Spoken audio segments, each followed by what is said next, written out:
NEET candidates, welcome to my channel.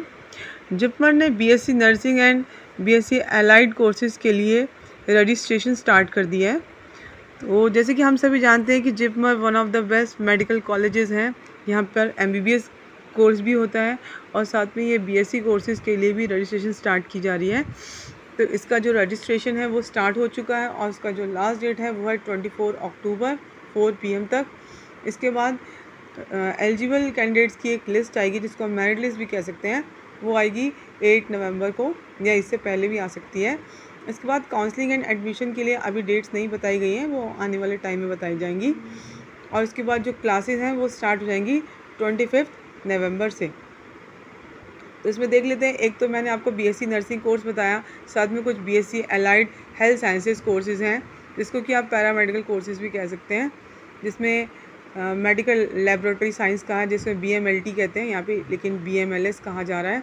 Anaesthesia technology, optometry, cardiac laboratory technology, dialysis therapy technology, medical laboratory technology in blood banking, medical radiology and imaging technology, neuro technology, nuclear medicine technology, perfusion technology and radiotherapy technology. तो इन सभी courses के लिए registration start हो चुकी है और इसमें किसी भी स्टेट का कैंडिडेट यहाँ पर रजिस्ट्रेशन कर सकता है। तो जो बीएससी नर्सिंग का कोर्स है वो 4 इयर्स का है, जिसमें कि 24 वीक्स की पेड इंटर्नशिप आपको मिलेगी, यानी कि 6 मंथ्स की है। और जो बीएससी एलाइड कोर्सेज हैं वो भी 4 इयर्स के हैं। तो यहाँ पे देख लेते हैं कि जो बीएससी नर्सिंग है उसमें टोटल 94 सीट्स हैं, जिसमें कि 85 सीट्स फीमेल कैंडिडेट्स के लिए हैं और मेल कैंडिडेट्स के लिए 9 सीट्स हैं, यानी कि यहाँ पे मेल कैंडिडेट्स भी बीएससी नर्सिंग कोर्स में एडमिशन ले सकते हैं। और ये जो कोर्स है यहाँ पे बीएससी नर्सिंग का, इसके लिए कोई अलग से आपको एग्ज़ाम नहीं देना। तो जिन भी कैंडिडेट ने 2024 का नीट एग्ज़ाम दिया है और अगर वो क्वालिफाइड है तो उसके बेसिस पे वो यहाँ पर अप्लाई कर सकते हैं। और जो बीएससी एलाइड कोर्सेज़ हैं उसमें टोटल 87 सीट्स हैं। तो अगर हम BSc nursing and allied courses को मिलाकर देखें तो 181 सीट्स हैं। काउंसलिंग है वो ऑनलाइन नहीं होगा, ऑफलाइन होगा, यानी कि जब मेरिट लिस्ट आ जाएगी तो उसके बाद ही आपको काउंसलिंग के डेट्स के बारे में पता चलेगा। लेकिन इसके लिए आपको जिपमर पौंडीचेरी जाना पड़ेगा, अपने सारे डॉक्यूमेंट्स ओरिजिनल आपको लेके वहाँ पर जाना होगा। तो उसी के बेस पे वहाँ पर काउंसलिंग होगी और आपको पता चलेगा कि वहाँ पर आपको सीट्स दी जा रही हैं या नहीं। तो उस यानी कि आपको जो नीट का रैंक है उसके बेसिस पे सारा इसमें काउंसलिंग होगा। और एडमिशन के लिए आपको सारे आपके ओरिजिनल सर्टिफिकेट्स चाहिए होंगे और 3 सेट आपको सर्टिफिकेट्स की फ़ोटो कॉपीज़ के लिए जाने होंगे, 6 recent passport size colour photographs लेके जानी है। तो यहाँ पे लिस्ट ऑफ सर्टिफिकेट बताए गए हैं। आपका वैलिड फ़ोटो आइडेंटिटी प्रूफ हो, एडमिट कार्ड ऑफ नीट का चाहिए और जो आपका स्कोर कार्ड है वो चाहिए होगा। जिपमर का एप्लीकेशन फॉर्म जो आपने बीएससी नर्सिंग या अगर एलाइड कोर्सेज़ के लिए फ़िल किया तो वो चाहिए होगा। और आपका डेट ऑफ बर्थ के प्रूफ में या तो 10th स्टैंडर्ड का सर्टिफिकेट या बर्थ सर्टिफिकेट, आपका 12th क्लास का सर्टिफिकेट चाहिए होगा, 12th की मार्कशीट चाहिए होगी, करेक्टर और कंडक्ट सर्टिफिकेट चाहिए होगा जहाँ से भी आपकी लास्ट स्टडी हुई है, यानी कि जो जहाँ से आपने 12th की है, रेजिडेंस सर्टिफिकेट। और जो भी कैंडिडेट अगर आप OBC, NCL, SC, ST category से बिलोंग करते हैं तो आपका उसका सर्टिफिकेट चाहिए होगा जो कि आपको किसी कॉम्पिटेंट अथॉरिटी से लाना होगा। और जो EWS के कैंडिडेट्स हैं उनको इनकम एंड एसेट सर्टिफिकेट चाहिए होगा जो कि एनेक्सर 3 में यहाँ दिया गया है। ट्रांसफ़र सर्टिफिकेट चाहिए, माइग्रेशन चाहिए।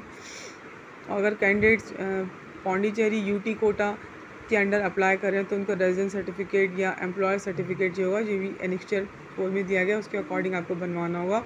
PWBD कैंडिडेट्स हैं तो उनका मेडिकल सर्टिफिकेट आपको चाहिए होगा, तो NTA की जो भी ऑथराइज सेंटर्स है वहाँ से लाना होगा आपको मेडिकल सर्टिफिकेट। तो ये सब चाहिए होगा। फ़ीस स्ट्रक्चर की बात कर लेते हैं। फ़ीस स्ट्रक्चर टोटल यहाँ पे आपको एडमिशन के टाइम पे 11,410 रुपीज़ देने हैं। इसमें कुछ चार्जेस ऐसे हैं जो 1 टाइम है, यानी कि फर्स्ट टाइम देने हैं, उसके बाद 2nd, 3rd, 4th इन ईयर्स में आपको पे नहीं करना होगा। जैसे एडमिशन फ़ी है 2500 की, वो 1 टाइम आपको पे करना होगा। ऐसे आइडेंटिटी कार्ड के 150 रुपीज़, वो भी 1 टाइम है। और एक कॉशन डिपॉजिट 3000, ये रिफंडेबल अमाउंट है, ये बाद में आपको रिटर्न हो जाएगी। तो कॉशन डिपॉजिट है वो आपको जब आपका कोर्स कंप्लीट होगा तो वापस हो जाएगी। तो आगे के जो ईयर्स हैं उसमें ये फ़ी थोड़ी कम हो जाएगी। तो लेकिन फर्स्ट ईयर में आपको 11,410 रुपीज़ पे करने होंगे। फिर इसमें जो हॉस्टल चार्जेस हैं उसके बारे में भी बताया गया है कि कितना कितना हॉस्टल आपको पे करना होगा। तो यहाँ पे जो हॉस्टल है या तो आपको सिंगल का मिलेगा या फिर डबल शेयरिंग अकोमोडेशन मिलेगा। तो टोटल इसके लिए आपको 20,000 रुपीज़ फर्स्ट ईयर में पे करने होंगे। इसमें कुछ इस्टेब्लिशमेंट चार्जेस आपको पर एनम पे करने हैं 6,000 के। हॉस्टल का कॉशन डिपॉजिट जो कि रिफंडेबल है 5,000 देना होगा।